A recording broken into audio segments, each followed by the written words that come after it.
ইফতারে যতই মজাদার খাবার হোক না কেন, আলুর চপটা তো লাগবেই, কারণ আলুর চপটা কিন্তু ছোট বড় সবাই পছন্দ করে। তো ফ্রেন্ডস, আসসালামু আলাইকুম। সবাই কেমন আছেন? আশা করি সবাই ভালো আছেন। আপনাদের দোয়াতে আলহামদুলিল্লাহ আমিও ভালো আছি।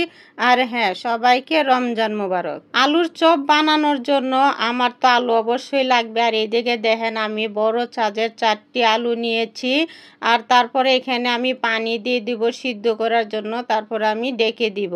আর রমজান মাসে তো আলুর চপ পেঁয়াজও না হলে চলেই না। আমার আম্মাজানরা তো অনেক পছন্দ করে। যাই হোক, এগুলো আমি সিদ্ধ বসিয়ে দিয়েছিলাম, তারপরে আবারও চলে আসলাম আলুগুলো সিদ্ধ হওয়ার পরে।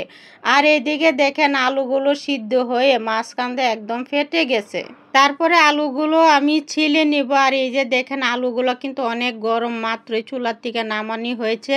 গরমে আমি ধরতেও পারছিলাম না, এতটা গরম ছিল। আর তারপরেও দেখেন, আমি আলুগুলো ছিলে নিয়েছি। আর সবগুলো আলুই কিন্তু ছিলা হয়ে গেছে। তারপরে একটি ছেঁচুনিতে আমি আলুগুলো ছেঁচে নিয়েছি। আসলে এটা এতটাই গরম ছিল, হাত দিয়ে প্রথমে মাখানো যেত না। তারপরে আমি আবারও হাত দিয়ে বালুটিকে মাখিয়ে নিয়েছি। আর একটা কথা বন্ধুরা, আপনারা যদি বড় সাইজের আলু দিয়ে আলুর চপ বানান না কেন, অনেক ভালো লাগে। আলুর ভর্তাটাও কিন্তু অনেক ভালো লাগে। যাই হোক, তারপরে দিয়ে দিব আমি এখানে পরিমাপ মতো লবণ, তারপরে দিয়েছি হাফ চামচ চিলি ফ্লেক্স, তারপরে দিয়েছি ধনিয়া পাতা, আর তারপরে দিয়েছি পেঁয়াজ কুচি। তো বন্ধুরা, পেঁয়াজটা আমি হালকা ভেজে নিয়েছি, কারণ আলুর চপের মধ্যে পেঁয়াজটা ভেজে দিলে অনেক ভালো লাগে। তারপরে দিয়েছি সরিষার তেল, আর যে কোনো ভর্তার মধ্যে কিন্তু সরিষার তেল দিলে অনেক ভালো লাগে। তারপরে আলুটাকে আমি ভালো করে মাখিয়ে নিয়েছি, দেখতেই পারছেন। আর এদিকে কিন্তু আমার আলুর ভর্তা হয়ে গিয়েছে। আর তারপরে ওই যে অল্প করে আলু নিয়েছি, আর এটাকে আমি গোল গোল করে আলুর চপের জন্য তৈরি করব। আর এইদিকে কিন্তু তৈরি হয়ে গেছে। আর এইভাবেই সবগুলো আমি আলুর চপ বানিয়ে নেব, দেখেন। তারপরে আলুর চপগুলো আমি এক সাইডে রেখে দিব। তারপরে তৈরি করে নেব ব্যাটার। যেহেতু আলুর চপ বানাবো, ব্যাটার তো অবশ্যই লাগবে। আর ব্যাটার বানানোর জন্য প্রথমে আমি 1 কাপ বেসন নিয়েছি, 1 কাপ ময়দা নিয়েছি, আর হাফ কাপ চালের গুঁড়ো নিয়েছি। আর তার মধ্যে দিয়েছি হাফ চামচ মরিচের গুঁড়ো, তারপরে অল্প একটু হলুদ দিয়েছি, কালার হওয়ার জন্য অল্প একটু ধনিয়ার গুঁড়া দিয়েছি, হাফ চামচ গরম মশলার গুঁড়ো দিয়েছি, তারপরে বন্ধুরা পরিমাপ মতো লবণ দিয়েছি।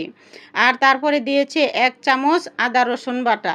আর এইগুলো আমি সবগুলো একসাথে মিশ্রণ করে নিব। আর শুকনো অবস্থা আগে মাখিয়ে নিলে পরে কিন্তু ব্যাটারটা খুব সুন্দর তৈরি হয়।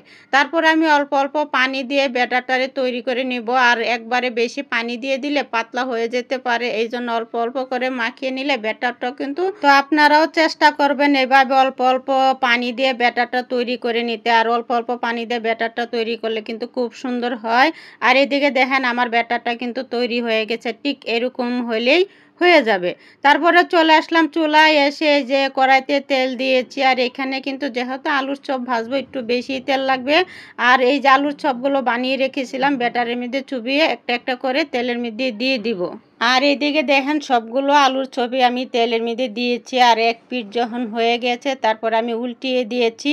আর এইভাবে আমি লাল লাল করে সবগুলো আলুর চপই ভেজে নেব। আর এদিকে দেখেন বন্ধুরা, আমার কিন্তু আলুর চপগুলো ভাজা হয়ে গেছে। তারপর আমি তেলের থেকে তুলে নেব।